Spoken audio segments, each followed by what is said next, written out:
do now. So when you see, I told someone, I said, we don't have, what do you call it? The Yorubas don't have Igbo problem. They don't have Fulani problem. The Igbos don't have Fulani problem. Igbos don't have Yoruba problem. Igbos have Igbo problem. Yorubas have Yoruba problem. And as for Fulanis, they also have their own Fulani problems. Here is how to understand it. I'm a Yoruba man. I am an endangered species in that contraption because of where I come from. And those who are really going to take my life easily without thinking about it, they are the Fulanis because they are already doing it. But I won't blame Fulani if I have to be honest. I will blame those who are holding my hand for a Fulani terrorist to use me for shooting targets. Those who hold my hand, those who decided to tie my hand and tie my legs for Fulani to come and slaughter me, are those who are responsible for my dilemma, for me being endangered. Igbos can defend themselves. Or who are those who are stopping the Igbos from defending themselves? Igbos. I mean, you are leaders. Your people have been subjected to this kind of horrific terror attack as a target. You should be on their side. You should tell them to defend themselves. You should provide them all the logistics to defend themselves, not try to placate or appease the terrorists that are killing your people. And when your people rise and say, oh, we are going to fight, we're going to defend us and fight, then you put together a bubeagu to go after your people, not after the Fulanis, but after your people, hunting them down, killing them, jailing them, then begging the Fulani terrorists not to vex. See, Malam, no vex, no vex. Don't listen to our people. We'll give you land, okay? We'll give you land, all right? Anybody that disturbs you, we'll deal with them. Is that not the situation? Is that not the situation? Yorubas don't have Fulani problem. They don't have Igbo problem. The Igbos who come to Yoruba land, they come to Yoruba land to run their businesses. Any Igbos or any non-Yorubas who commit any crime in Yoruba land should be treated as such, a criminal, not as the representative of the entire tribe, right?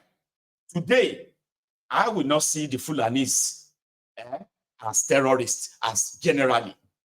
But the Fulani terrorists, the terrorist that is disturbing and killing my people, they are Fulanis, okay? But they will never have such power if those who claim to be my leader or the leader of my people or the leader of my region, if they really care about me or care about my people, they will not block us from defending ourselves, okay? They will not unleash their supposed state resources after us or begin to jail us, attack us, all because we want to face those monsters. So why won't a Fulani terrorist feel like he is so powerful?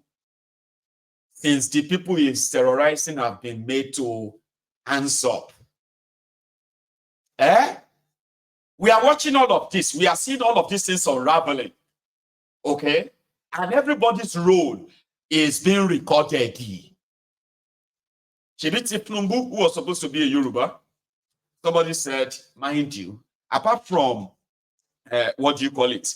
Apart from hearing the Tinumbu Square, Tinumbu this, the Tinumbu the slave traders, and then the Tinumbu of this time of the Ajele, that Tinumbu is actually a Yoruba name. Somebody challenged me on this platform that time.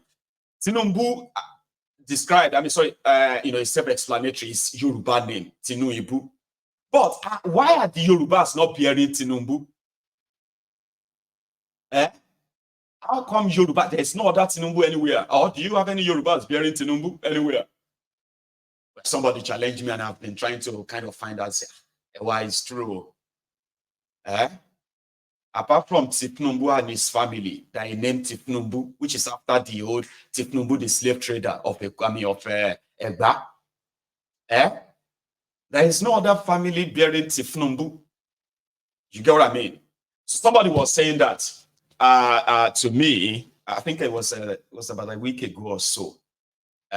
So here, Tifnumbu went to Ondo, where the daughter of a supposed leader of the Yoruba socio-political group, Afenifere, Papa Shoroti's daughter was killed. Olufunke Arakunrin, he was killed by the terrorists, the Fulani terrorists. The first eyewitness, all the eyewitnesses who witnessed the incident said they were waylaid by the armed Fulani terrorists. Excuse me. But Tifnumbu went there and said, where are the cows? Oh, where are the cows? That's automatically just sort of a doused the tension of, oh, if it was the Fulanis, you will see the cows. And that is why the Fulanis themselves feel like, okay, well, when we kill them, since they can't see cows, then it's not us. So Tifnumbu is not a Yoruba man. And it is time for a lot of people to begin to see that. There are other Yoruba Omoales. Majority of them are working with Tifnumbu. Okay? And if any of us decided that, hey, this Fulani terrorists must go now. Guess who are those who are going to send the murderers after us? Send their police and send their military after us. Tifnumbu and his gang, because you can't do that when it is politically convenient for them that the Yorubas keep quiet. The Igbos should also keep quiet when they are being slaughtered by the Janjaweed terrorists without having any power to do anything. Just keep quiet, because that's why I said, if there is no of these bastards, if there is no, if there are no, if all these betrayers, all these criminals who are in charge of the southern Nigeria, if they were not there, you and I could possibly pull up, an operation that will clean and clear the Fulani terrorists out of the entire southern Nigeria in a week. But because you have a weak leadership, those ones who continue to shout one Nigeria, those Lori Brukus who continue to tell you that you need to be doing unity begging, they will do anything and everything to appease those who guaranteed them that power over you. Because that's what happened. If you all decided, okay, let's go after all these rogues in the southern Nigeria, they will scream and they will call the Fulani army to come and start killing and shooting us. You've seen that happen many times. They will do it again and again and again. They are not our friends. Our real enemies start from those criminals that you call your political leaders from southern Nigeria. Those are sellouts. These are criminals who they will give anything in the name of peace to terrorists that have guns, right? And therefore mortgage my future, your future, the future of our own generations unborn.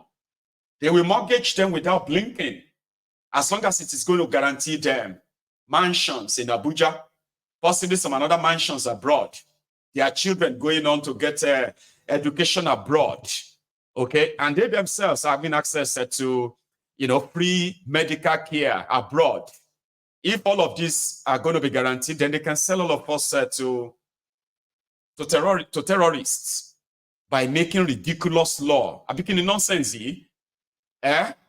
making ridiculous law that says you will give your land to some armed criminals who are in the business, cattle business, ranching business. It's a farming business. Is it not agricultural business? What happened to those who are also rearing pigs? At least there are Yoruba who are pig farmers. There are Igbo pig farmers. How come that the same, put it this way, how come the northern Sharia, all these Fulani governors are not building pig ranch for the pig farmers there too? That would be like going too far. They couldn't even build one for these armed terrorists in their states. With this modern technology, right? They all travel to America to go and discuss the insecurity in northern Nigeria. But none of them have the idea for the past 8 years that these killings have escalated, where over 60,000 people have been killed. Baba, till tomorrow, they would rather just put money together and pay the terrorists in northern Nigeria instead of them to build these ranches, use modern technology, irrigate the land and get water everywhere, where the cows can actually be much more like profitable for these guys. Because the whole idea is not about cows. The whole idea is not about ranching. The idea is to ensure that permanently this time around, the agenda is going to be you, the weak southern criminals. You will create the caliphate for them. You will create their special buffer areas, as they called it, buffer areas. Areas that they will say, oh, the Fulanis in Ekiti, they have given them about 1,500 acres in Omu Ekiti.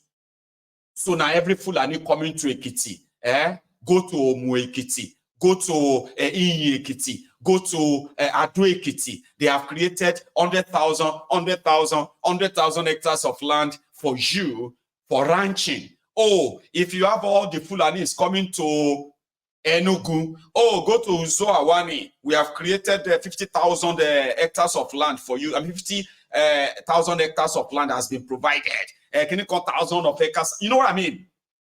And then before you know it, you look in the map, and then you will see all of the RUGA ranches.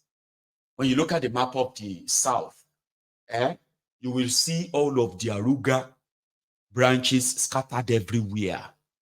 And according to the Olori Brukuomo list from Yoruba land, it is worth the peace. If that will bring peace, why not? Yeah, let's give them the land.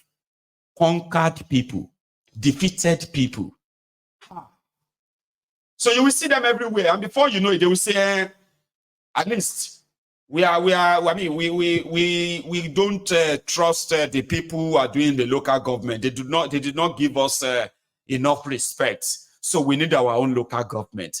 And then they will start creating the Fulani local government across southern Nigeria, something that they will never let you do in any part of northern Nigeria. So when you want to talk about your unity begging, if you are so daft that you believe truly that for peace in Nigeria, the Fulanis need water, Fulani need grass, and for 10 years now, and hundreds of billions of naira given to them in the last 10 years, not one acre of RUGA has been built for this Fulani, but a southerner who is looking for peace. Oh, we need peace. For the peace of the South, we need to build what they call the Public Ranch Management Agency. Public ranch. So they will build the ranches, okay? They will call the Fulanis. They will perform opening ceremony. They will praise God Almighty that gave them the idea to build a RUGA for Fulani in Enugu, so that for peace to reign. Then they will turn around and say, why are you making it look so like a big deal? Conquered people. It's not a big deal. See, all of us need to understand something. We know that this country, people have been, these are the politically correct Olori Buruku, so you will see them on social media. I don't understand why you are talking like this. Nigeria, we are all Nigerians. We are all Nigerians. So what is wrong in that? If it's going to bring peace, let's give them. It's going to bring peace. That is somebody who was sitting jejely in your own area. You did not provoke anybody. You did not attack anybody. Then they bring violence to you, to your people. You see them slaughtered. You see women. You see children brutalized by these terrorists. And then you turn around and say, at least for peace, we are all Nigeria, Jare. I know that everybody is complaining and all of that, but we are all Nigerians. Yet, it is only one tribe. One tribe. It's not even an ethnic nationality. They don't belong to Nigeria. One tribe called Fulani is the one that need us to part with our land. before we can enjoy peace in our land, because we are Nigerians. We are one. Eh? What is wrong in that? What is wrong in giving them RUGA? At least that will bring peace. Somebody who came from Futajalon, slaughtering your people, you watch them helplessly being killed, and suddenly, okay, for peace, we'll give them our land. At least we are all Nigerians.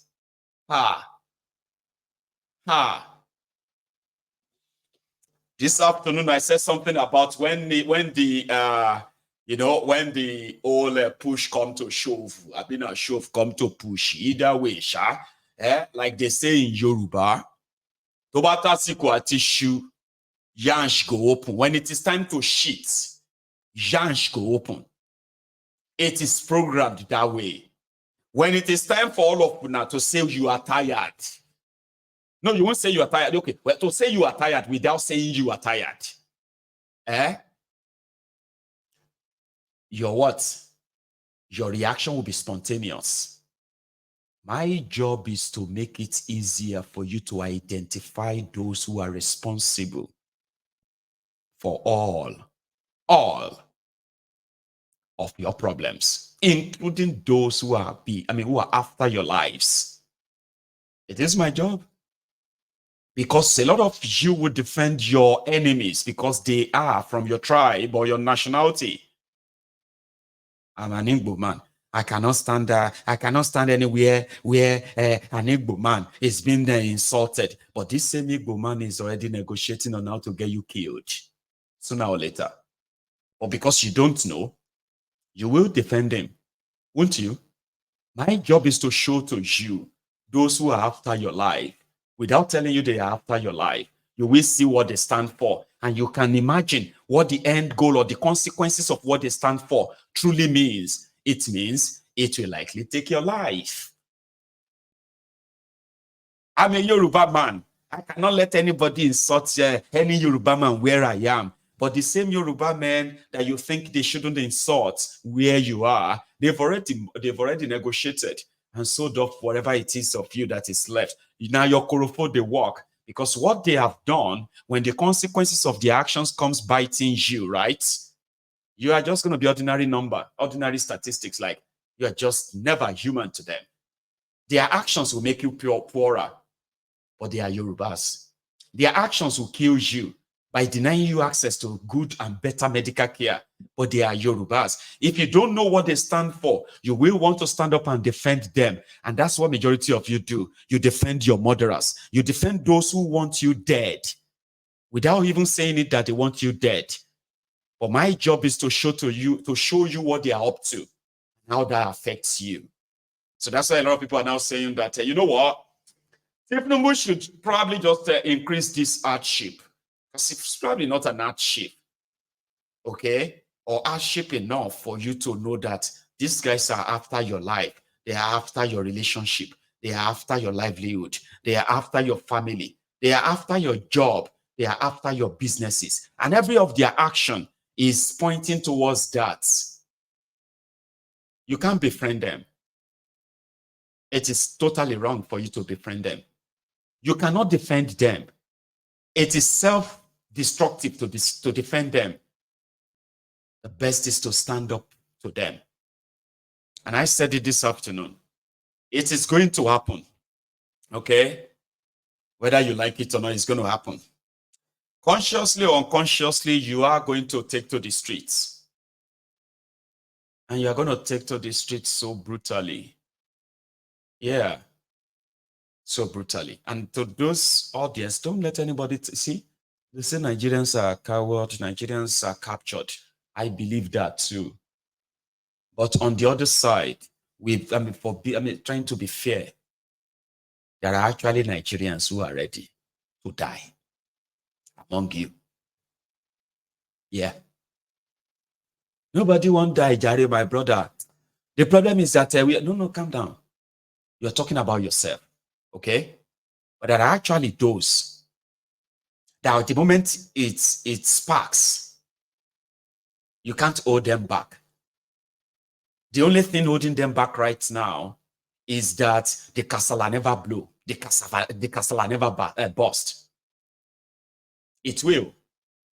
Those are the ones you are going to call later and say, you don't mean this. Have you been waiting for this all your life? Say, yes, I've been waiting for this all my life. That's why I shared some tip this afternoon.